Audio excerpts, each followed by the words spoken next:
મહેસાણા જિલ્લાના વિસનગરનું તરફ ગામ જે ઓળખાય છે વાળીનાથના ધામ તરીકે અને એક ભવ્ય અને દિવ્ય મંદિરનું ત્યાં નિર્માણ થયું છે। આજે તેનો પ્રાણ પ્રતિષ્ઠા મહોત્સવ કાર્યક્રમ યોજાશે। આજે તેનો અંતિમ દિવસ છે અને પીએમ મોદી આ ધામમાં મુલાકાતે આવવાના છે।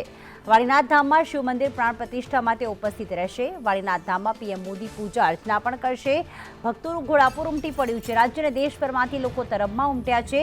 નવીન મંદિરને હાલમાં ફૂલોથી શણગારવામાં આવ્યું છે।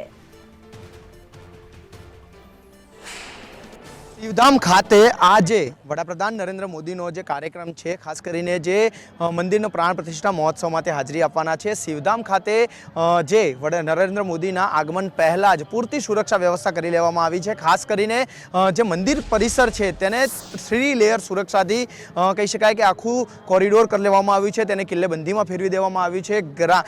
કહી શકાય કે જે પોલીસ વડાઓ છે તેની હાજરીની અંદર આ એસપીજી અને તમામ જે અધિકારીઓ છે તેની હાજરીમાં આખું છે તે બંદોબસ્ત ગોઠવી દેવામાં આવ્યો છે। અહીંયા જે પ્રમાણેનું બંદોબસ્તનું આયોજન કરવામાં આવ્યું છે, જો તેના પર નજર કરીએ તો મુખ્ય માર્ગ એટલે હેલીપેડથી જે મંદિર સુધીનો રસ્તો છે ત્યાં તમામ રસ્તાઓ ઉપર પોલીસની પૂરતી સુરક્ષા વ્યવસ્થા ગોઠવી દેવામાં આવી છે। ખાસ કરીને અહીંયા કયા પ્રકારની વ્યવસ્થા છે તેની સાથે વાતચીત કરીશું। આપણી સાથે રેન્જ આઈજી છે તેમની સાથે।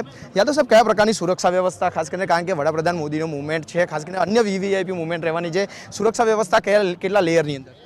ના, બિલકુલ આજે જે વાળીનાથ મહાદેવ મંદિરજીનું જે પ્રાણ પ્રતિષ્ઠાનું પ્રોગ્રામ છે એમાં પોલીસ દ્વારા બંદોબસ્ત સારી રીતે કરવામાં આવ્યો છે અને અલગ અલગ પ્રકારના બંદોબસ્તના સેગમેન્ટ છે, રોડના, પાર્કિંગના, સભાઈ સ્થળના, મંદિરના તમામ જગ્યાએ પોલીસનું સારું બંદોબસ્ત છે અને શ્રદ્ધાળુઓ પણ ઉત્સાહથી આવી રહ્યા છે અને પોલીસ અને શ્રદ્ધાળુઓને એક અને સહાયક બની રહી છે અને સ્વયંસેવકો પણ પોલીસની સાથે લોકોને તકલીફ નહીં પડે એના માટે કામ કરી રહ્યા છે। કેટલી પોલીસ અધિકારીઓ, કર્મચારીઓ અને સાથે જ કેટલા સ્વયંસેવકોની મદદ લેવાઈ રહી છે, કારણ કે લાખોની સંખ્યામાં મૂવમેન્ટ થશે?